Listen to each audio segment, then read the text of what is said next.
Hello friends, welcome to Mrs Samba சமையல்.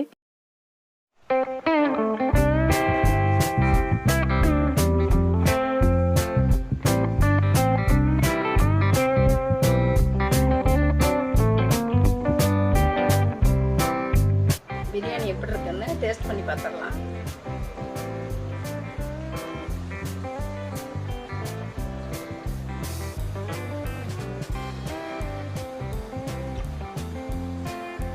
சூப்பராக கறி வந்து நல்லா வந்துருக்கு. இது வீடியோ எடுத்துட்டுனா உனக்கு கொஞ்சம் ஊற்றி விட்றேன். இந்தாம்மா, நல்லா இருக்கா? சூப்பராக இருக்கு. பிரியாணி ஸ்மெல் அப்படியே சூப்பராக இருக்கு.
நாட்டுக்கோழி பிரியாணி பையன் கேட்டான்னு இன்றைக்கி ஆக்கியிருக்கேன். இது பாஸ்மதி ரைஸ் போட்டு ஆக்கியிருக்கோம்.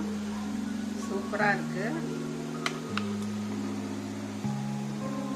பிரியாணி. பாருங்கள், சிம்பிளாக தான் செஞ்சுருக்கோம். இதே வாசம் எப்படி வருதுன்னு பாருங்கள். பாய் வீட்டு பிரியாணி மாதிரி வாசம் சூப்பராக இருக்குது. ஒரு விசிலுக்கு கறி நல்லா வெந்து வந்துருக்குது பாருங்கள். இதுக்கு வந்து நம்ம மசாலா அதிகம் போடலை, மசாலா கம்மியாக போட்டு எவ்வளோ டேஸ்ட்டாக வாசமாக செஞ்சுருக்கோம் பாருங்கள். சாப்பாடு பாருங்கள், நல்லா உதிரி உதிரியாக வந்துருக்குது, நல்லா அடி பிடிக்காமல். பிரியாணி சூப்பராக செஞ்சாச்சு. இன்றைக்கி ரம்ஜான்னால எல்லோரும் பாய் வீட்லேயும் பிரியாணி, நம்ம வீட்லேயும் பிரியாணி செஞ்சுருக்கோம். வருஷம் எங்கிட்ட தைக்கிற பாய் வீடு வந்து எங்களுக்கு பிரியாணி தருவாங்க. இப்போ லாக்டவுன் எங்கள் தெருவெல்லாம் அடைச்சிருக்காங்க, யாரும் கொண்டு வந்து தரமாட்டாங்க. அதனால் பையன் ஆசையாக கேட்டாங்க. இப்போ நாங்களே வீட்டில் பிரியாணி செஞ்சுட்டோம். ரொம்ப டேஸ்ட்டாக வந்துருக்கு பாய் வீட்டு பிரியாணி மாதிரியே. நீங்களும் உங்கள் வீட்டில் எல்லோரும் செஞ்சு சாப்பிடுங்க. இப்போ நான் எப்படி இருக்குன்னு டேஸ்ட் பார்க்குறேன்.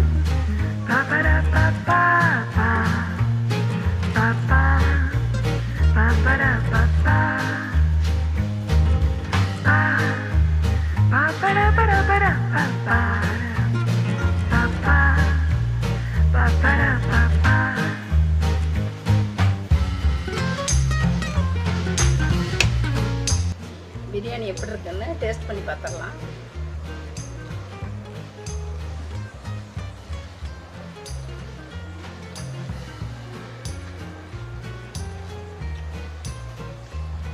சூப்பராக கறி வந்து நல்லா வந்திருக்கு. பீஸோட பஞ்சாட்டம் வந்துருக்குது பாருங்க. தொட்டதுமே அப்படியே பிஞ்சு வருது. ரொம்ப சூப்பராக இருக்குது நாட்டுக்கோழி பிரியாணி. இப்படி பிச்சதை வந்து கொஞ்சம் சோறள்ளி வச்சு சாப்பிட்டோம்னா சூப்பராக இருக்கும்.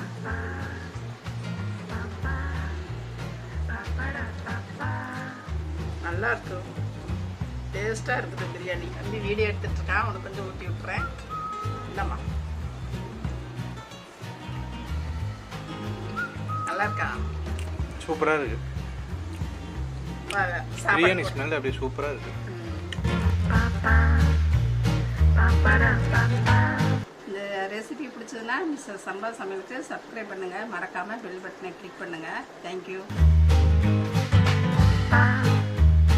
Ba ba ba ba ba ba ba.